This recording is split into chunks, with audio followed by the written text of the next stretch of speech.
Alright, so let's just go ahead and get started with the macros for the Holy Paladin. Focus Hammer of Justice, definitely something that you want as a Holy Pally. Just a really good macro to have. I have Freedom 1, 2, 3. Well, basically Party 1, Party 2, Self. I don't think it's the most important thing ever. It's just kind of one of those things where it's very similar to the spell macros where sometimes you don't really want to target someone, use the freedom, and then retarget when there's a lot of stuff going on, like a lot of damage coming out. It just feels like you can't do it as smoothly.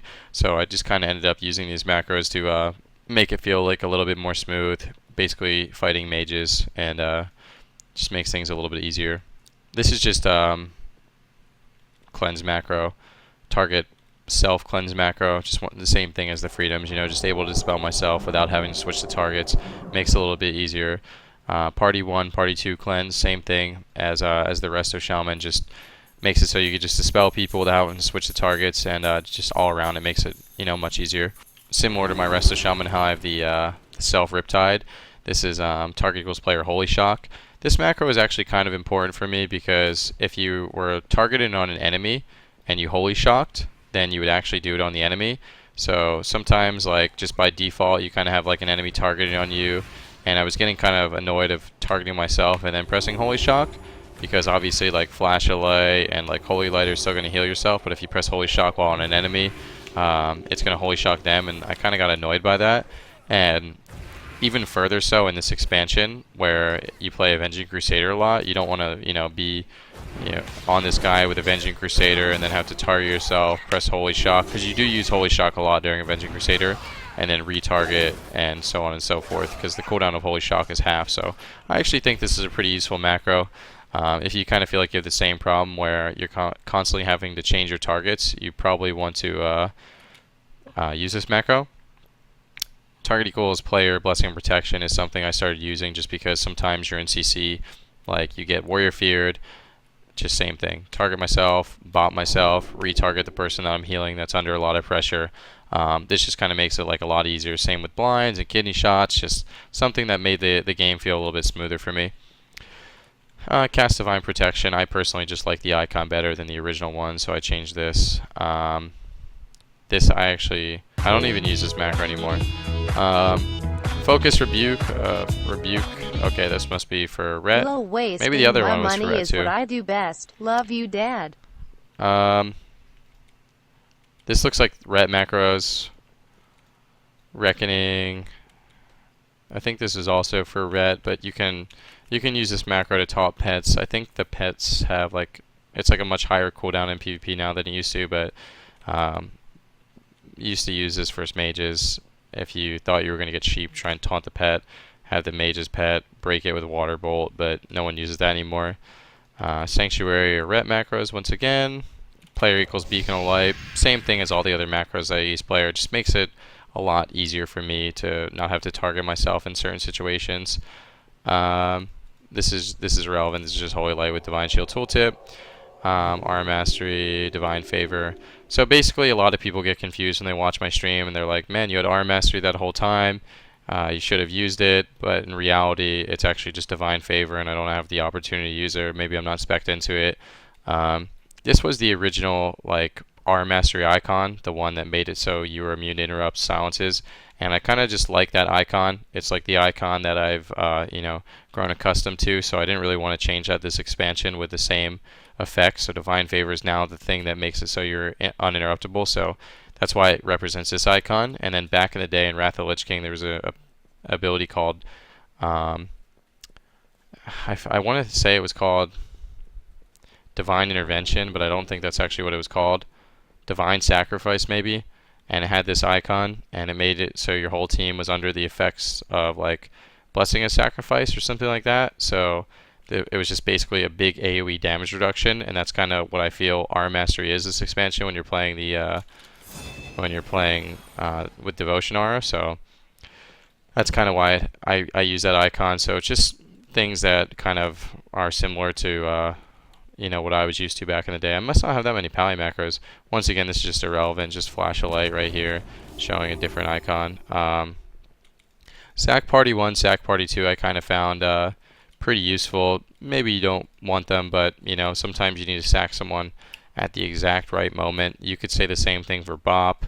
Maybe you want bop 1-2 instead of sack 1-2, so you can instantly bop kidneys, bop lines, stuff like that. But all in all, wow, I'm actually pretty surprised. I really don't have that many pally macros. I would say the only super important ones are just the dispel ones and the Hodge. But yeah, wow, I really don't have that many pally macros. Huh. Kind of surprised about that, actually. Talents for pally are actually like really, really easy. I basically never switch them. Bestow of Faith every single game, Cavalier every single game, Fist of Justice every single. Well, I guess you could switch it. Let's take it from the top. Bestow of Faith you never change. The other ones are just not good. You want to use Bestow of Faith every single 12 seconds. Get it rolling. It's just free healing. It doesn't cost much mana. Cavalier, 2 charges of Steeds, just so powerful. Helps you get away when you use Freedom. Helps you get in when you want to use the Hodges. If you feel like you're fighting something that's training you, maybe Rogue Mage, the Steeds don't matter, you can't get away, you could try this, the short bubble, the short wall. It's going to make it so basically every time someone attacks you, you're going to have that divine protection available. It'll also make it so bubble is a much, much shorter cooldown, which is actually pretty nice. What does it make it? 3.5 minutes instead of 5 minutes? That's a pretty big difference. So, if you feel like you're kind of struggling to survive, Unbreakable Spirit might be better. If you feel like you don't have the opportunity to get away, because other than that, Cavalier is going to be really nice for getting away. So, pick your poison there. If you feel like you have the time to kind of like mount up, get away, go for it. If you feel like you're just dying in stuns, you can go for Unbreakable Spirit. Repentance, I think people are playing with when they're playing with like Feral Druids and stuff. It's something that's really, to me, it's not very practical. I don't really like Repentance. Blinding Light is something where you actually definitely can play. 1.5 minute cooldown is a big AoE CC. It's going to be something maybe used in like those, setup comps more, maybe in cleaves. I know if you're playing like, with a mage or something, you want the short Hodge, but Blinding Light is definitely something that can be used. I don't know the exact situations, but if you find yourself in a situation where you feel like you need longer CC change, you can try and give Blinding Light a go. But other than that, Fist of Justice is just really important. But you want to make sure that you're using the judgments to constantly reset that cooldown. Devotion R is going to be your go-to pick every single time. Just damage reduction in the arena. It's fantastic. It works really, really well with the R mastery.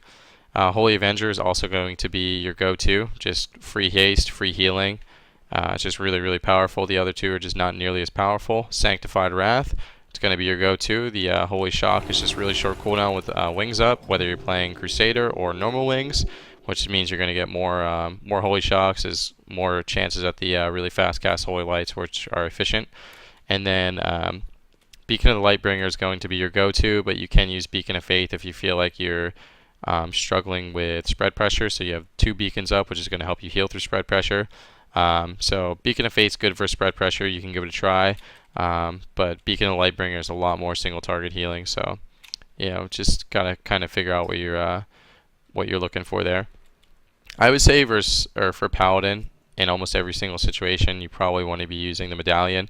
Trinket Bop, Trinket Sack. Trinket is just really, really, really important for Paladin. I don't think Relentless is that great for Paladin anymore. I could be wrong. I'm not super experienced with Paladin, but basically every single game that I'm playing Paladin, I personally feel like the Trinket's better than Relentless. A lot of people used to play Defender. I feel like that kind of fell out. Divine Favor is just really powerful. It's going to make it so you have like incredibly big heals. 100% more increased healing there. And then I think there's a talent. The Light Saves, that's also going to increase for an additional 100%. And then if you have wings or something, it's just, you can literally do 0 to 100 heals just in an instant with Divine Favor with the Light Save. So it's really, really sick.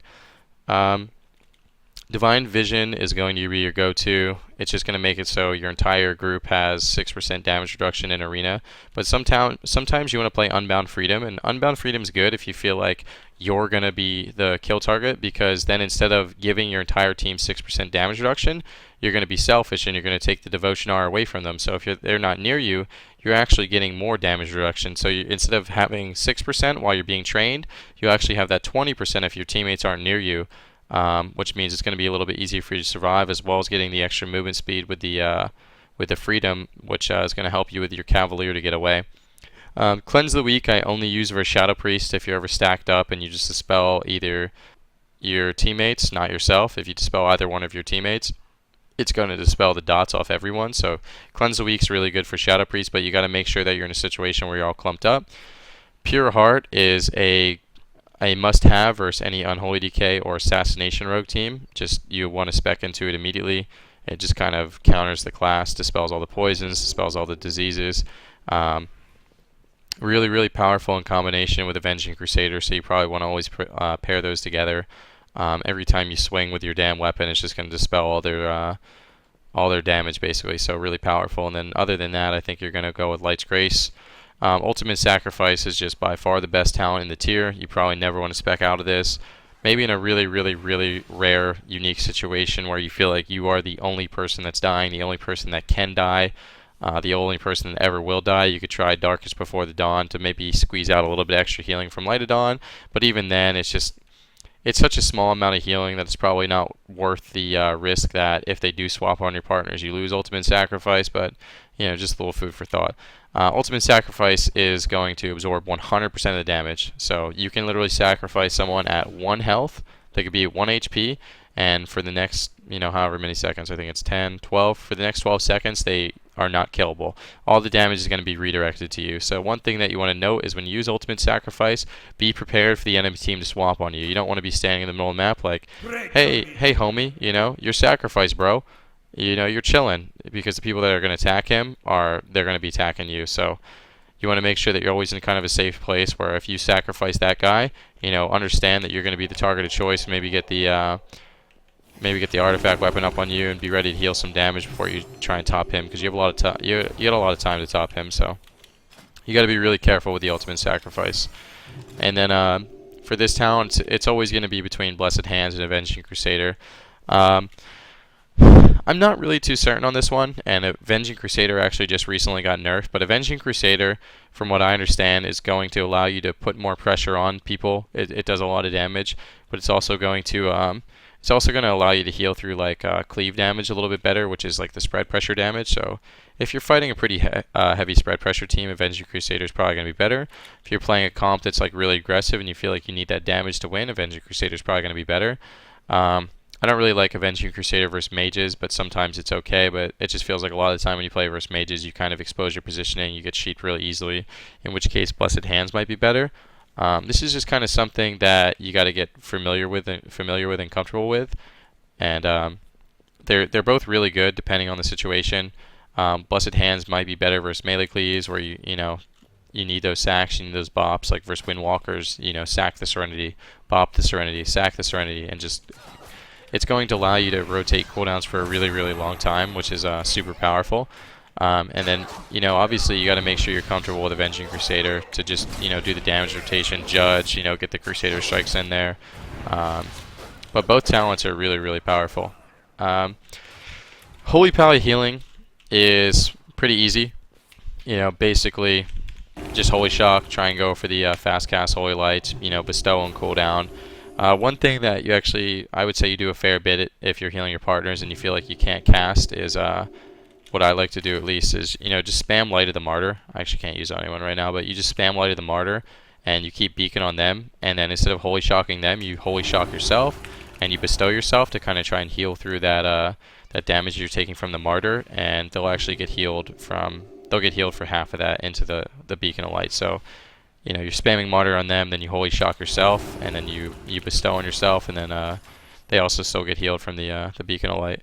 But yeah, Holy Pally healing rotation is really, really simple. Just make sure you're using Holy Shock on CD, make sure you're using bestow on CD, and you gotta still like fake interrupts and stuff. I think that's probably one of the hardest things for Holy Pally is they don't have any healing going out, like residually. They don't have any HOTS or anything, so faking is going to become more important for Holy Pallies.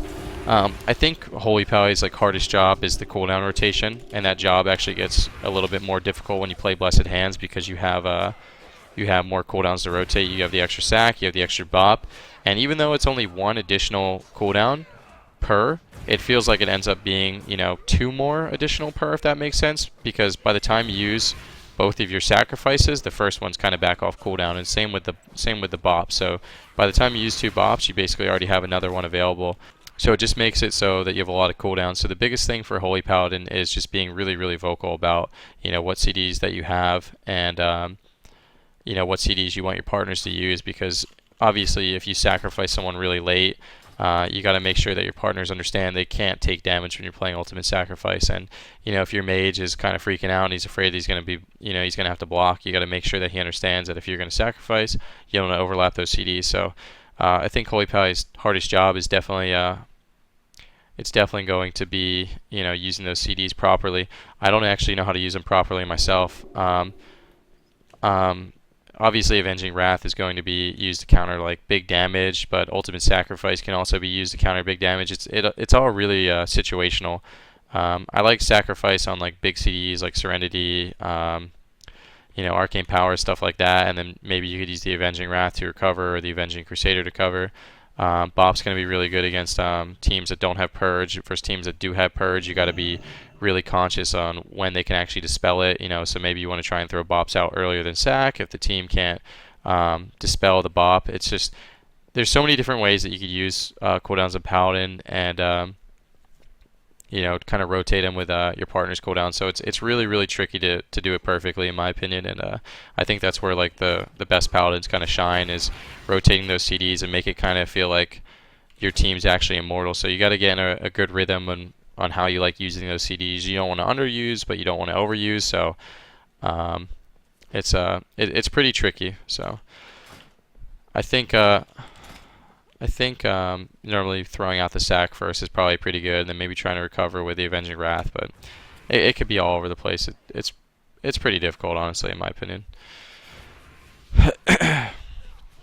Using sack freedom. Oh yeah, using freedom is going to be pretty important for sure, especially for helping you get away, helping your partners get away, especially with blessed hands. You want to make sure that if you're trying to get away, you always want to freedom with a Divine Steed. I think freedoming first is better, so you get more duration on the steed. Arm Master is the big damage reduction one. Big damage reduction, also healing increase. Really powerful with Avenging Crusader. Really powerful with Avenging Crusader, because your whole team is getting healed for 15% more and you're healing for AoE. Anything else I missed? Oh, Artifact Weapon. Artifact Weapon and Holy Avenger are going to be the two that, to me, feel like they're used in between wings. So, like for example, your Avenging Crusader is on cooldown. Normally, that's when you go ahead and pop Holy Avenger, and you try and keep people alive with Artifact and Holy Avenger. So you have a little bit of healing outside of wings, because generally speaking, Paladin's healing outside of wings is pretty low. So having these CDs to use in between wings is actually really, really helpful.